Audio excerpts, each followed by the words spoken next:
Hey guys, and welcome to Dainty Bite. Today I'm going to show you how easy it is to make English muffins at home. They're so pillowy soft. Follow all my tips and tricks and you'll get it right the first time. You can save them in the freezer with no problems. You can make your next Eggs Benedict special, or you can enjoy them with butter and jam. Let me show you how to make them and let's get started. I start by measuring 2.5 teaspoons of instant yeast. It was about 14 grams. I set aside and I measure 450 grams of bread flour. It has to be bread flour, 3.5 cups.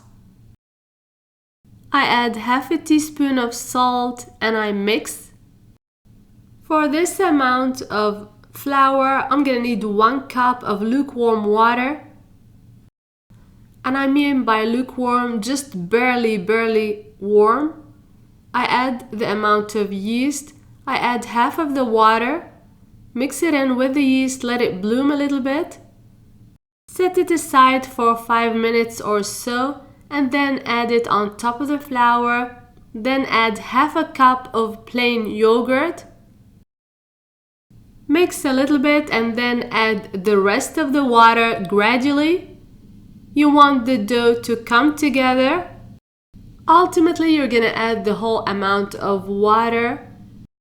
And if you're liking my recipes and want to see more, please don't forget to subscribe, like and share. Hit the notification bell so that you won't miss any of my recipes. Follow me on social media, TikTok, Instagram, Facebook and Pinterest. The links are going to be in the description box below. I post different things all the time. Dump on the counter and knead for 3 to 4 minutes or until it becomes very soft. You're gonna cover and let it rise for 1 whole hour.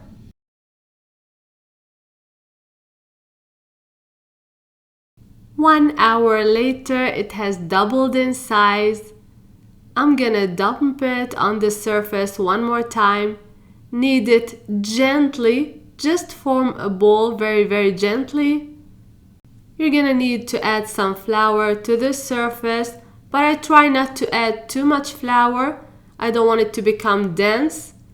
I work with it quickly. Just form a ball just like so. And now I'm gonna roll it into 3/4 of an inch in thickness.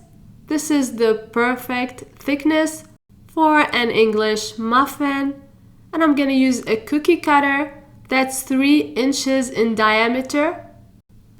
I try to roll it as even as possible on all sides.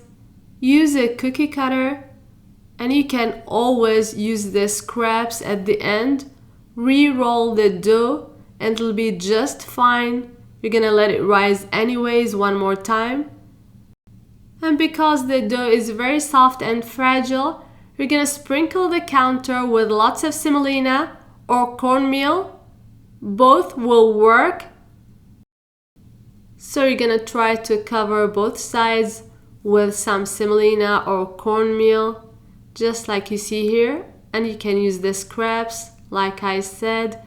Just re-roll the dough and make some more circles. This amount of dough will make 11 to 12 English muffins.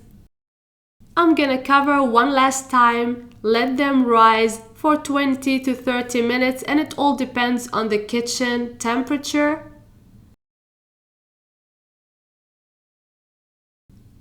They are looking perfect. Now I'm gonna show you how to cook them. You're gonna preheat a non-stick skillet or maybe a cast iron skillet. Both of these are gonna work. When it's hot enough, I don't want it to be too smoky hot. I wipe the pan with a touch of vegetable oil and then add the English muffin. You're gonna ultimately keep watching it and try to cook on medium to high heat. You don't want it to become too hot, so you're gonna have to watch it closely. I'm trying the first one here. And the temperature is on medium high, and I'm gonna keep on flipping the English muffin 7 to 8 minutes in the skillet, and it's ready. When I remove the English muffin, you're gonna have to wipe all the extra cornmeal or semolina. You don't want the skillet to start smoking.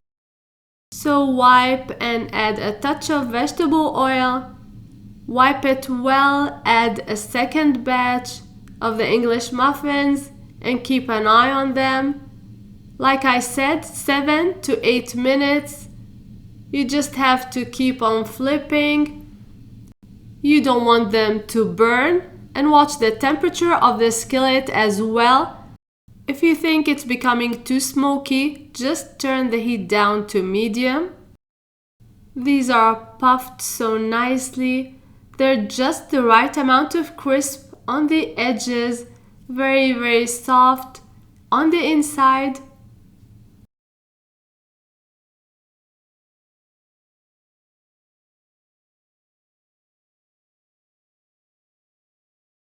I'm just gonna enjoy one right away with some butter and jam, and I'm gonna save some in the freezer to make some eggs benedict on the weekend. I hope you give them a try soon. They're so worth it. And until next time, bon appétit!